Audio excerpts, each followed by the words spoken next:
Bienvenue. Aujourd'hui, on va décortiquer des techniques d'étude, mais pas n'importe lesquelles, celles qui sont si efficaces qu'on a l'impression de tricher. Pour quiconque en a assez de passer des heures et des heures à réviser sans voir de vrais résultats, cette analyse pourrait bien tout changer.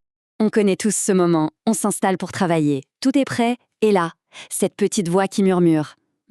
Et si je regardais mon téléphone juste 2 minutes? Ou, tiens, j'ai une petite faim? Ce dialogue intérieur, c'est le premier obstacle, le premier ennemi. Ce sentiment, il est universel, n'est-ce pas? Mais la bonne nouvelle, c'est qu'il existe des moyens de le maîtriser. On peut transformer ces heures potentiellement perdues en sessions d'apprentissage ultra efficaces. Allez, on attaque la première partie. Comment déjouer la paresse naturelle de notre cerveau? On va voir 2 techniques clés pour arrêter de tout remettre au lendemain et surtout pour vraiment comprendre en profondeur. Première astuce, on va utiliser la fameuse loi de Parkinson. L'idée, en gros, c'est de hacker son propre cerveau pour le forcer à se mettre au travail, presque sans qu'il s'en aperçoive.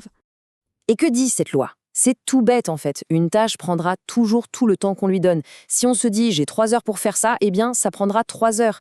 Et soyons honnêtes, la majorité de ce temps sera rempli de distractions. Donc, le hack, c'est de changer complètement de perspective.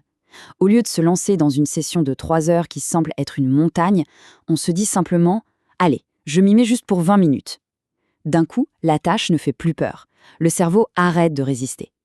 Et le plus drôle, c'est qu'une fois lancé, on continue souvent bien au-delà de ces 20 minutes. Deuxième astuce, et celle-là, elle est puissante. C'est la technique Feynman, du nom du célèbre physicien.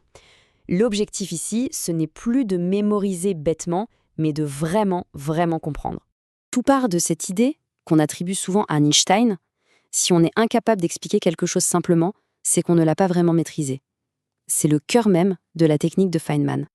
Alors, comment ça marche? C'est d'une simplicité désarmante. D'abord, on essaie d'expliquer un concept comme si on parlait à un enfant de 5 ans. Pas de jargon, pas de mots compliqués. Ensuite, on repère les moments où on bloque, où on cherche ces mots. Ça, ce sont nos points faibles. Enfin, on retourne à ces notes pour combler ces lacunes et on simplifie l'explication encore et encore. C'est une méthode active qui nous force à comprendre. Voilà pour l'état d'esprit. Maintenant, on passe à la deuxième partie. Les méthodes actives. Comment faire pour que l'information rentre dans le cerveau et surtout qu'elle y reste? Alors là, attention, c'est un changement radical pour beaucoup. Il faut arrêter de relire passivement ces notes en boucle.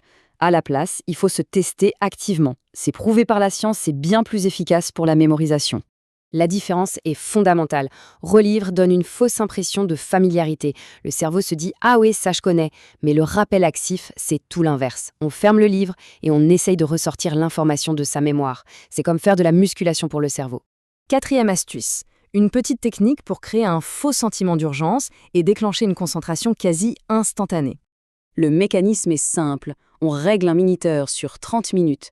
Pendant ce temps, on travaille avec intensité, comme si on avait un examen dans 1 heure.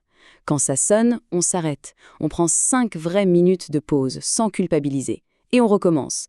Ces sprints courts empêchent l'épuisement, et le cerveau reste concentré car il sait qu'une récompense arrive. Ok, on a vu les techniques de terrain. Maintenant, on prend un peu de hauteur et on passe aux stratégies globales, celles qui distinguent vraiment les étudiants qui cartonnent. L'idée ici, c'est de travailler plus intelligemment, pas plus dur. Et pour ça, il faut accepter une chose. Tout ce qu'on étudie n'a pas la même importance. C'est le principe de la règle des 80-20 ou loi de Pareto. Ce principe nous dit que, très souvent, 80% des résultats proviennent de seulement 20% des efforts. L'objectif, c'est donc d'identifier et de se concentrer sur ces 20% qui comptent vraiment. Comment on les trouve, ces fameux 20%? Eh bien, on peut regarder les anciens examens pour voir ce qui tombe tout le temps.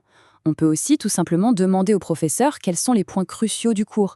Ou, encore mieux, commencer par un test pratique. Ça révèle immédiatement les sujets qui pèsent le plus lourd. Et maintenant, on arrive à la dernière astuce, le raccourci ultime. Celui dont on parle peu, mais qui est sans doute le plus fondamental de tous. L'erreur que presque tout le monde fait, c'est de se focaliser uniquement sur quoi étudier. Le vrai secret, le changement de mentalité, c'est de se concentrer sur comment notre cerveau apprend, traite et stocke l'information. C'est une révolution complète. La première partie de ce secret, c'est un chiffre, 7 à 8. C'est le nombre d'heures de sommeil nécessaire. Pourquoi? Parce que le cerveau ne sauvegarde pas l'information quand on étudie. Il le fait pendant qu'on dort. C'est là que les souvenirs se consolident. Les nuits blanches avant un examen, c'est la pire idée qui soit. Le deuxième élément clé est aussi un chiffre 1. Une seule petite marche, une courte session d'exercice peut booster de manière impressionnante la mémoire et la capacité du cerveau à fonctionner. Alors, si on résume tout ça dans une fiche de route express, ça donne 1. Travailler en sprint court. 2. Enseigner pour apprendre. 3. Se tester au lieu de relire. 4. Utiliser un minuteur pour rester concentré. 5. Trouver les 20% essentiels. Et enfin 6. Ne jamais oublier que sommeil plus exercice, c'est la meilleure mise à jour gratuite pour le cerveau. Au final, on voit bien que l'important, ce n'est pas le nombre d'heures qu'on passe à étudier, mais bien la qualité de ces heures. La vraie question maintenant, c'est quelle sera la première amélioration à apporter à sa propre méthode ?